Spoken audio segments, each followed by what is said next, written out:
Well, I got this one finished finally. The part came in. I tell you, I just can't understand the mailman. Yesterday he was here at 9:20. Of course, I didn't have any parts yesterday that needed to be, I didn't need to, nothing was coming in for me yesterday, I should say. But he got, well, that's not true. I did get a package. Regardless, he was here at 9:20. This morning, he was here at 11 o'clock. This morning, I needed to get that PTO on there. So I don't understand how he knows that I'm going to be working on something. I don't tell anybody. Oh well, it's every time I need to work on something, the part's in the mail, he's late. But got a new belt on these and 4 new inner tubes. He said he'll be here Wednesday for that at 9 a.m. This guy said he'd be here Wednesday, but I can't remember what time. I'll have to look at the card. So that'd be nice to get both these out of here. That'd be a big payday. Red misbehaved. Well, she was a perfect little child this morning. There was some kids picking up litter. They do that once a year. The school sends people down to clean the litter on the roads. And she sat on the other side of the truck and just watched them. She didn't bark, she didn't move. Just perfect. I just couldn't believe that she was just behaving so well. But then I was moving the lawnmowers around. I heard Carolyn yell, so I shut it off. Because when she's yelling, that usually means the phone is ringing. So I said, "What?" And she pointed across the street, and Red was over there. And it's been a long time since she did that. But for the most part, she is a really well-behaved dog. I mean, just really well-behaved. Kind of surprising. She's not trained. Doesn't know how to lay down, roll over, nothing. But she won't go outside without a bone. She'll ask to go outside. She'll stand at the door. And then you open the door and she just stands at the door and looks at you like, "Where's my bone?" And so you got to give her this little baby bone. That's kind of cute. So I am really being picky with the customers that I take this year. The last 2 years I've learned my lesson about customers. And I don't want to deal with difficult customers. I don't want to have to fight with them for money. I don't want to have to fight for them to come pick up their equipment. I don't want to have to fight with them because there's no parts available. I'm not interested in any of that. I just want to repair lawnmowers. And last year, maybe my very first lesson on this.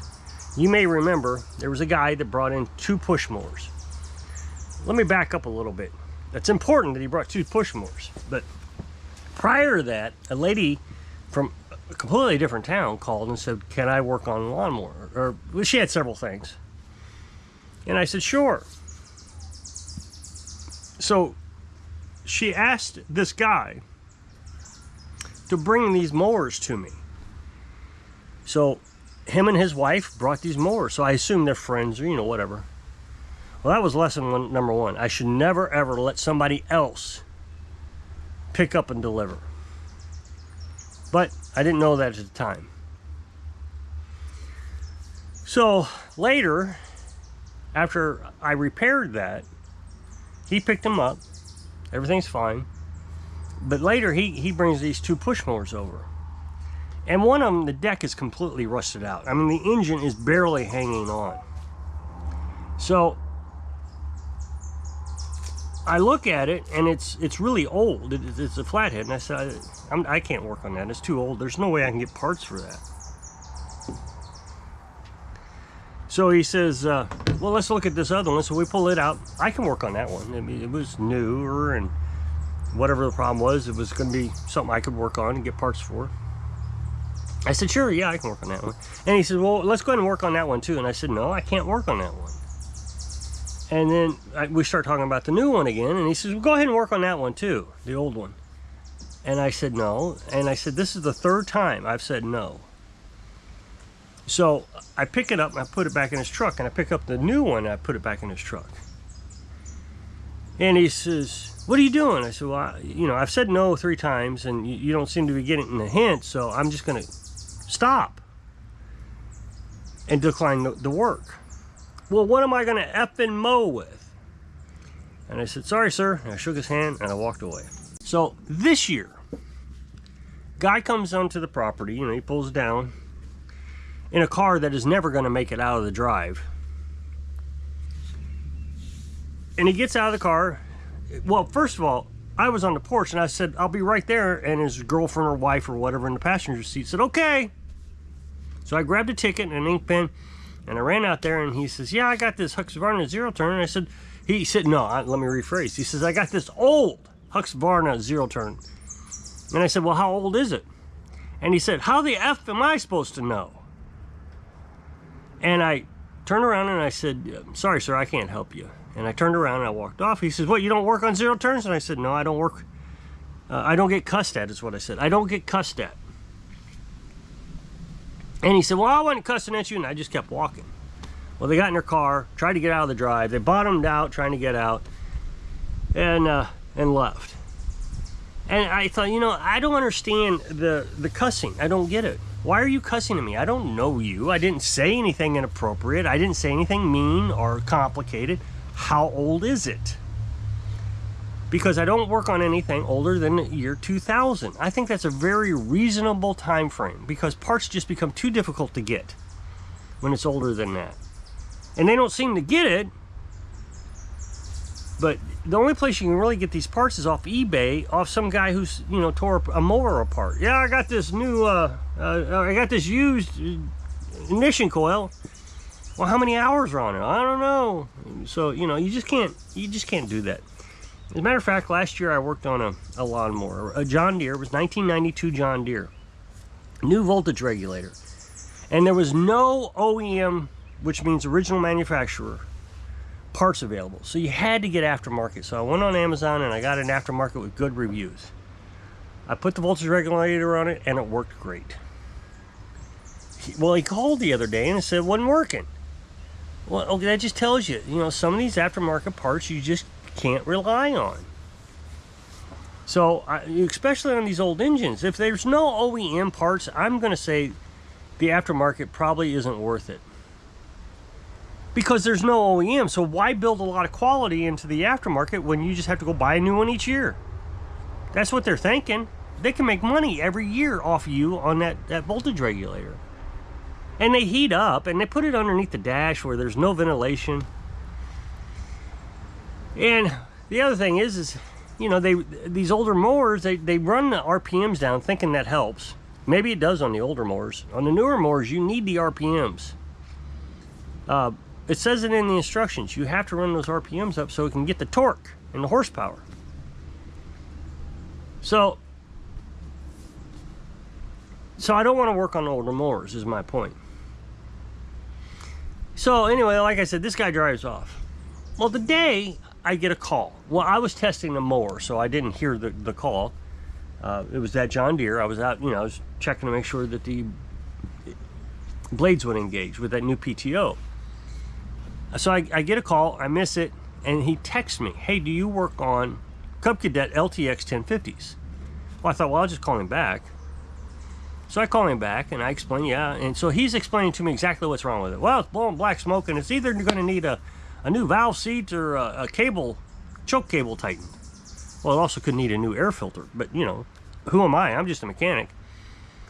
And I try to be polite. I know what they've done. They've looked at AI, or they've looked at Google, or they went on Facebook or YouTube, and they found some answer that explains why they're getting black smoke. And quite likely, all those things that he said it could be right. But if I say, well, it could be that the